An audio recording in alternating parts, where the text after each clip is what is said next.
பேசும் சரித்திரம். பாண்டியர்களின் மலை என்று புகழப்பட்ட பொதிகை மலை, அகத்தியரின் காலடி தடங்கள் புதைந்திருக்கும் அதிசயம், புண்ணிய தீர்த்தங்களால் புகழ் பரப்பும் தாமிரபரணி.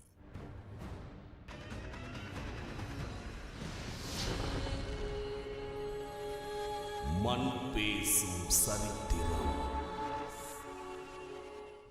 வணக்கம் நேர்களே. தாமிரபரணி நதிக்கரையோர நாகரிகம் குறித்தும் தாமிரபரணி ஆற்றின் தோற்றம் மற்றும் முடிவு குறித்தும் கடந்த நிகழ்ச்சியில் பேசியிருந்தோம். இதில் தாமிரபரணி தோன்றும் இடமான பொதிகை மலையும் பல்வேறு சிறப்புகளுக்கு உரியதாக இருக்கிறது. மேற்கு தொடர்ச்சி மலையில் இருக்கும் இந்த பகுதியில் 5 தலை பொதிகை, நாகப்பொதிகை என்று வெவ்வேறு மலைகள் இருப்பதால் தாமிரபரணி தோன்றும் மலையை பெரிய பொதிகை என்று வேறுபடுத்தி சொல்கின்றார்கள். இந்த பெரிய பொதிகையில்தான் அகத்தியர் தவமேற்றியதாகவும் அவர் இன்னமும் இங்கே இருப்பதாகவும் நம்புகின்றனர். அந்த பொதிகை சொல்லும் சரித்திரம் இதோ. பொதிகை மலை மூலிகைகளாலும் ஆன்மீக நிகழ்வுகளாலும் சூழப்பட்ட இடமாக இருக்கிறது.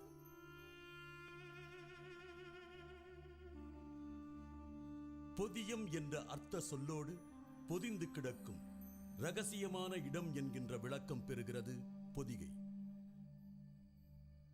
சுமார் 6200 அடி உயரம் கொண்ட இந்த மலை பாண்டியர்களின் மலை என்றும் புகழ் பெற்றிருக்கிறது.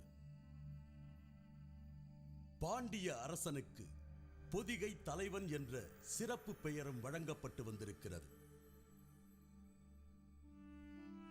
தாமிரபரணி ஆறு சமவெளியில் பாய்வதற்கு முன்பு மலை நாடுகளில் ஓடி பாய்வதற்கு ஏற்ற வகையில் பொதிகை மலை மற்ற மலைகளை விட சுமார் 10 மைல்கள் பின்புறம் பரவலாய் அமைந்திருக்கிறது. பொதிகைக்கு அகத்தியர் மலை என்கின்ற மற்றொரு பெயரும் இருக்கிறது.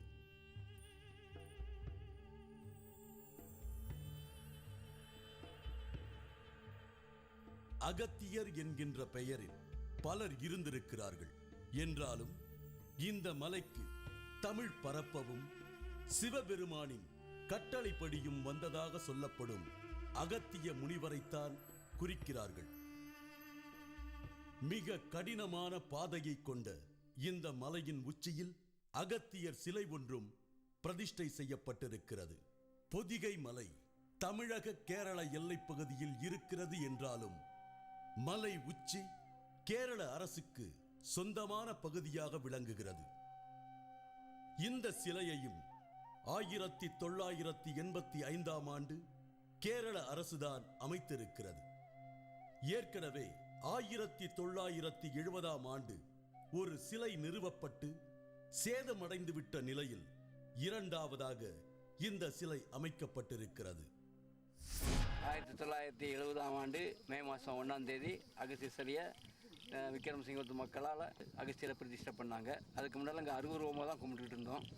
அப்போ உருவச்சிலையை அங்கே நம்ம இந்துக்கள் வழிபடுறாங்களுக்கு எந்த விதமான தடயங்களும் இங்கே கிடையாது. அருவுருவமாக கும்பிட்டாலும் ஆனால் அவருக்கு ஒரு நினைவு சின்ன இடம் அகஸ்தியர் எல்லா மலைக்கும் போயிடுச்சுன்னா பொதிகை மலை பொதிமைன்னு சொல்லுவாங்க. ஆனால் அகஸ்தியர் இருக்கிற இடம்னு சொல்லும்போது அகஸ்தியர் அங்கே இல்லை. அதனால் அகஸ்தியருடைய நினைவு சின்னமாக ஒரு அகஸ்தியரை நம்ம ஒரு சிற்ப கலைஞர்கிட்ட சொல்லி சிற்பம் அடித்து அகஸ்தியர் சிற்பம் அடித்து அதை வழிபாடு நடத்திட்டு வந்துருக்கிறோம். அது எப்படி தூக்கிட்டு வந்தீங்க? ஆள் பலமாக தான் தூக்கிட்டு வந்தது. அது ஒரு ஆள் சுமக்கிற மாதிரி தான்? ஒரு ஆள் சுமக்கிற மாதிரி தான். ஒரு 15 கிலோ கணத்தில் அந்த சிலை ரொம்ப சிற்ப வடிவமாக அகஸ்தியர் சூத்திரம் போட்டு அந்த சிற்ப கலைஞர் அந்த சிலையை செஞ்சார். தென்னாட்டை நாகரீகம் அடைய செய்த பின்னர் அகத்தியர் இந்த மலையின் உள்ளே எட்டாத குகை ஒன்றில் தமது இருப்பிடத்தை அமைத்துக் கொண்டதாக சொல்லப்படுவதை கால்டுவெல் தனது ஆய்வுக் குறிப்பில் குறிப்பிடுகிறார். இதில் அகத்தியர் தென்னாட்டை நாகரீகமடைய செய்தாரா என்பதை குறித்து வரலாறோ செவிவழி செய்தியோ எதுவும் இல்லை என்பதையும் நாம் குறிப்பிட்டாக வேண்டும். அகத்தியர் தமது இருப்பிடத்தை மந்திர வலிமையால் அரண் செய்து கொண்டதால் இந்த மலை மனிதனுக்கு எட்டாததென்று நெடுங்காலம் மக்களால் நம்பப்பட்டு வந்தது. ஆனால் பல நூற்றாண்டுகளுக்கு முன்பே ஐரோப்பியர்கள் இந்த மலைக்கு அடிக்கடி சென்று வழி ஏற்படுத்தி இருக்கின்றனர். தற்போது கூட பொதிகை மலை உச்சியில் அகத்தியரை தரிசிக்க பலரும் பயணம் மேற்கொள்கின்றனர்.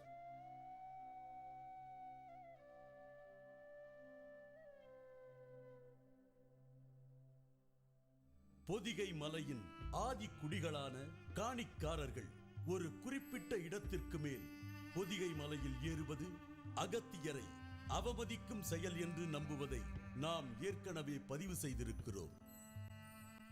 அகத்தியர் மலை குறித்து பல்வேறு செவிவழி கதைகளும் நெல்லை மக்களால் சொல்லப்பட்டு வருகின்றன. அகத்தியர் தற்போதும் இந்த மலையில் உலவுவதாக சொல்கின்றனர். இந்த மலைக்கு பல்வேறு நாடுகளிலும் குறிப்புகள் இருக்கின்றன.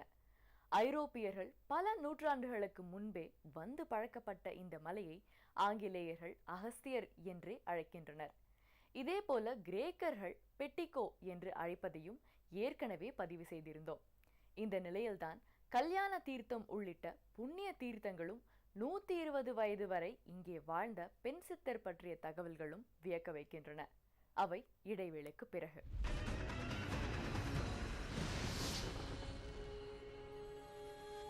மண் பேசும் சரித்திரம். பாண்டியர்களின் மலை என்று புகழப்பட்ட பொதிகை மலை அகத்தியரின் காலடி தடங்கள் புதைந்திருக்கும் அதிசயம். புண்ணிய தீர்த்தங்களால் புகழ் பரப்பும் தாமிரபரணி.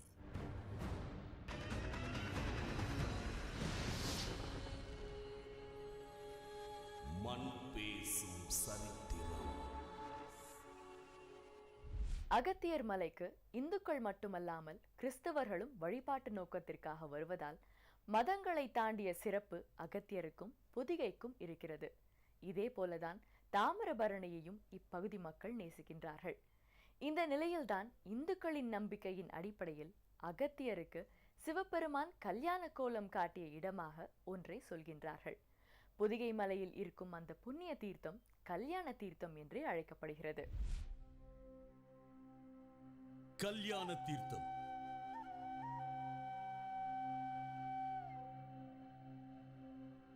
இங்குதான் அகத்தியருக்கு இறைவன் தனது கல்யாண கோலத்தை காட்டியதாக சொல்கிறார்கள்.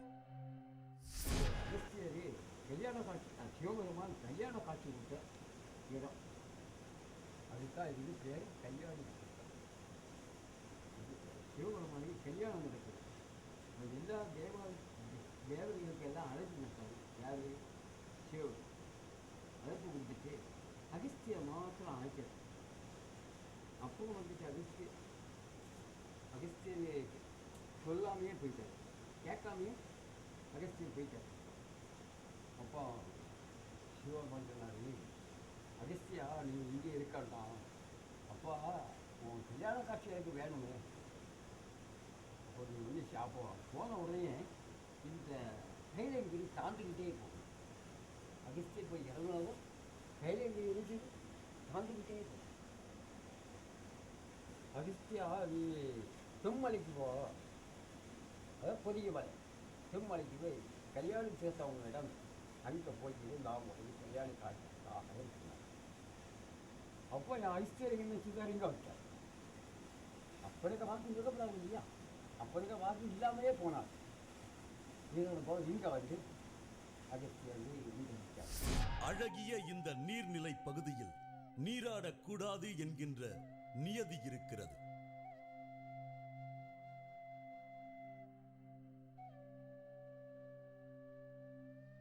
இந்த நீர்நிலை பகுதியை ஒட்டி நிறைய கல் சிற்பங்கள் இருக்கின்றன.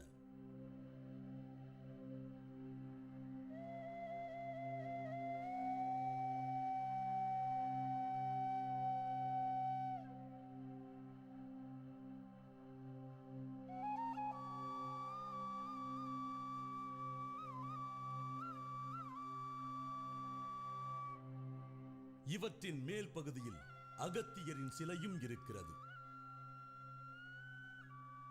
இந்த இடத்தில் அமாவாசை, பௌர்ணமி காலகட்டங்களில் இங்கே சந்தன மழை பொழியும் என்று சொல்கிறார்கள்.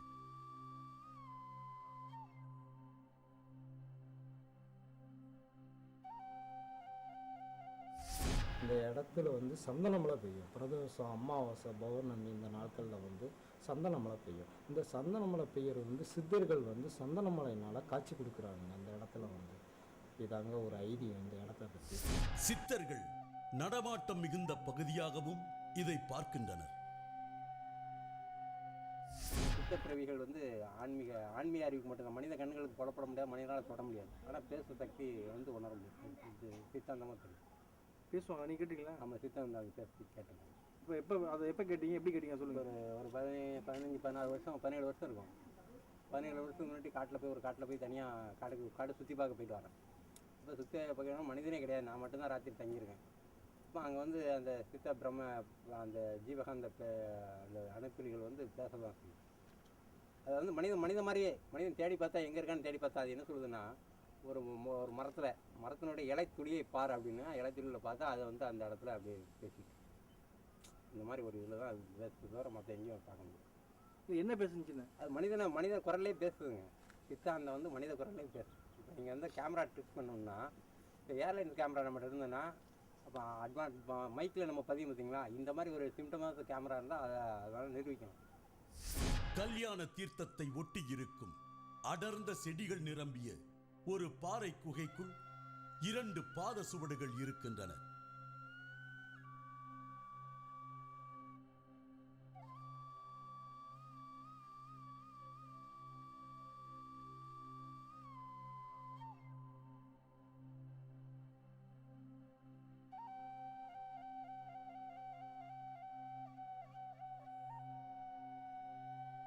இவை அகத்தியரின் பாத சுவடுகள் என்று மக்கள் நம்புகின்றனர். இந்த இடத்திற்கு எளிதாக யாரும் செல்ல முடியாது. அடர்ந்த செடிகளும் அதற்குள் சில விஷ நாகங்களும் இருக்கின்றன என்பதும் குறிப்பிடத்தக்கது. அகஸ்தியருடைய தீர்த்தத்தை வந்து நீராடிட்டு அவரை வழிபடணுங்கிறதுக்காக வந்திருக்கேன். அவரோட பாதத்தை தரிசனம் பண்ணணும்னு சொல்லி ஒரு சிலர் ஏறி வந்துட்டு இருக்கோம். பாதை ரொம்ப பயங்கரமான பாதையாக இருக்குது. 2 கையும் 2 காலையும் வச்சு தடுமாறி போகணும். வன விலங்குகள் சர்வசாரணம் வந்து போகிறோன்னு சொல்கிறாங்க. பாம்புகளெல்லாம் நிறைய நடமாடுதுன்னு சொல்கிறாங்க. இந்த வெயில் கூட சரியாக உள்ளே வரமாட்டேங்குது. எது நடந்தாலும் வெளி உலகத்துக்கு தெரியாது. ஆனால் பக்தியோட மட்டும் நம்ம உள்ளே வர்றோம். அவங்க காப்பாற்றுவாங்கங்கிற நம்பிக்கையில் வந்துகிட்டு இருக்கோம். இந்த மலையில் இருந்த சிறிய குகைக்குள் வீடு அமைத்து கிருஷ்ணவேணி என்கின்ற பெண் சித்தர் ஒருவரும் வாழ்ந்திருக்கிறார்.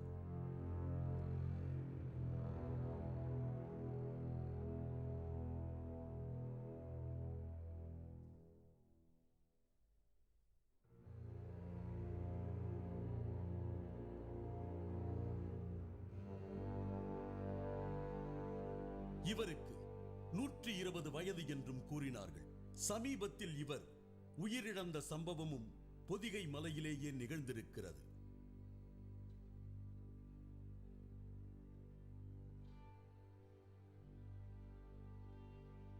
இறப்பதற்கு முன்பாகவே தனக்கான சிலையை இவர் வடித்து வைத்துக் கொண்டார்.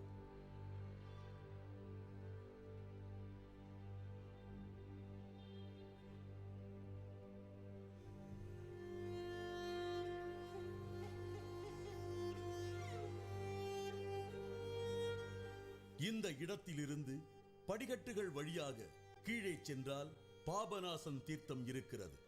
இங்கு அருவியாக வந்து விழும் தாமிரபரணியில் குளித்தால் பாவங்கள் நாசமாகி விடுமா? பாவங்களை நாசமாக்குவதால் தான் பாபநாசம் என்கின்ற பெயர் வந்தது என்பதாக சொல்லப்படும் பொருளும் இங்கே குறிப்பிடத்தக்கது. கல்யாண தீர்த்தத்தை கல்யாணி தீர்த்தம் என்றும் சொல்கின்றார்கள். அதாவது கல்யாணி எனப்படும் பார்வதி நீராடும் புண்ணிய தீர்த்தம் என்றும் இந்த நீர்நிலை பொருள்படுகிறது. இது ஒரு புறம் இருக்க, பொதிகை மலையில் அபூர்வமான மூலிகைகள் பலவும் இருக்கின்றன. அந்த மூலிகைகள் மீது பாய்ந்து வருவதால் தான் தாமிரபரணி நோய் தீர்க்கும் தன்மையுடையதாக இருக்கிறது. பொதிகை மலையில் இருக்கும் மூலிகைகள் தொடர்பாகவும் மலை மீது இருக்கும் ஒரு நினைவு மண்டபம் தொடர்பாகவும் இடைவேளைக்கு பிறகு பேசுவோம்.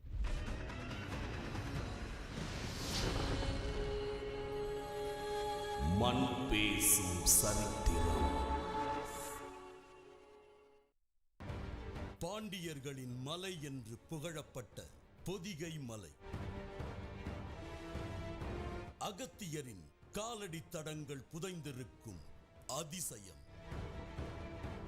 புண்ணிய தீர்த்தங்களால் புகழ் பரப்பும் தாமிரபரணி.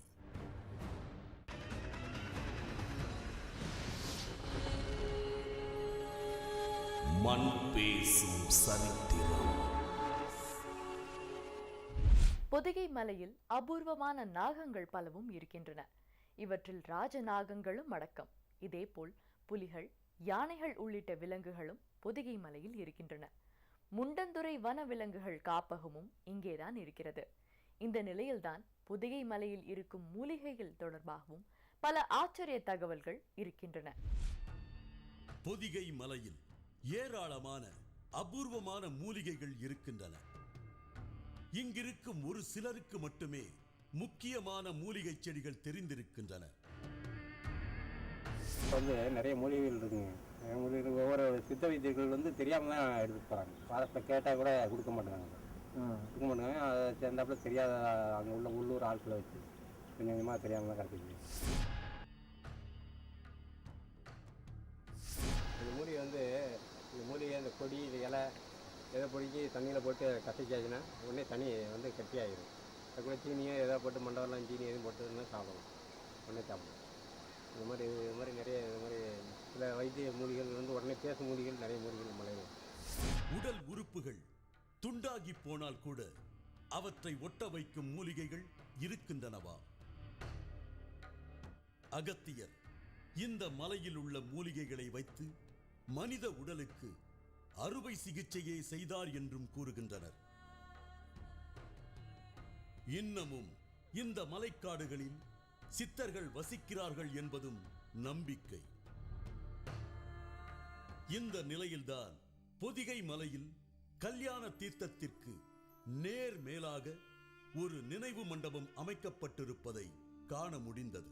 வாவே சுப்பிரமணிய ஐயர் என்கின்ற சுதந்திர போராட்ட தியாகியின் நினைவு மண்டபம் கடந்த 1957ஆம் ஆண்டு கர்ம வீரர் காமராஜரால் திறந்து வைக்கப்பட்டிருக்கிறது. வாவேசு ஐயருக்கு இங்கே எதற்காக நினைவு மண்டபம் அமைக்கப்பட வேண்டும் என்கின்ற கேள்விக்கு சொல்லப்படும் பதில் சோகமயமானதாக இருக்கிறது. இந்த கல்யாண தீர்த்த பகுதியில் தனது மகளோடு நீராடிக் கொண்டிருந்த வாவேசு ஐயர் அப்போது திடீரென்று வந்த காற்றாற்று வெள்ளத்தால் நீரில் மூழ்கி மகளோடு சேர்ந்து பலியாகியிருக்கிறார். இந்திய விடுதலை போராட்டத்திற்காக இங்கிலாந்தில் படித்து ஐஏஎஸ் பட்டம் பெற்றவர்களும் பாரட்லா படித்தவர்களும் சுதந்திர போராட்ட வேள்வியில் ஈடுபட்டிருக்கிறார்கள். அதில் தமிழகத்திலிருந்து வாவேசு ஐயர் அவர்களும் ஐஏஎஸ் பட்டம் பெற்று சுதந்திர போராட்டத்தில் ஈடுபட்டவர்கள். நமது மக்கள் விழிப்புணர்வு பெற வேண்டும் என்பதற்காக, கல்வியறிவு பெற வேண்டும் என்பதற்காக சேர்மாதேவியில் ஒரு ஆசிரமத்தை நடத்தி வந்தவர்கள். அவர்கள் சுதந்திர போராட்டத்தில் பல்வேறு கோணங்களில் ஈடுபட்டு சிறை சென்றாலும் நிறைய நூல்கள் எழுதியுள்ளார்கள். அவர் ஒரு நேரத்தில் 1925-27 என்று எண்ணுகிறேன், அவர் பாவநாசத்தில் தன் மகளோடு பாவநாசம் தீர்த்தத்தில் குளிக்க தனது மகள் அடித்துச் செல்லப்பட்டார். மகளை காப்பாற்ற செல்லுகின்ற பொழுது இவரும் அந்த அருவியில் அடித்துச் செல்லப்பட்டு அங்கேயே காலமானார். இன்றைக்கு பாவநாசம் கல்யாண தீர்த்தத்தில் அவருடைய அடையாளம் ஒரு கல்வெட்டு இன்னும் இருக்கிறது. இதெல்லாம் வரலாற்று சுதந்திர போராட்டத்தில் ஈடுபட்ட வாவேசு ஐயருடைய சரித்திரம். பொதிகை மலையை பற்றி இப்படி பல தகவல்கள் இருக்கின்றன. மொத்தம் 121 கிலோமீட்டர் நீளமுள்ள இந்த நதியின் கரையோரங்களில் சைவமும் வைணவமும் தழைத்து ஓங்கியிருக்கின்றன. நவ கைலாயம், நவ திருப்பதி என்று புகழ் பெற்றிருக்கும் தலங்கள் காண கிடைக்கின்றன. தாமிரபரணி நதியோர படிக்கட்டுகளே பல சரித்திரங்களை பேசுகின்றன. ஆற்றை கடக்க பழங்கால மக்கள் பயன்படுத்தின பாலத்தின் யுக்தியும் வியக்க வைக்கின்றது. அவற்றை அடுத்த நிகழ்ச்சியில் பேசுவோம். அடுத்த நிகழ்ச்சி வரும் வியாழன் இரவு 9 மணிக்கு.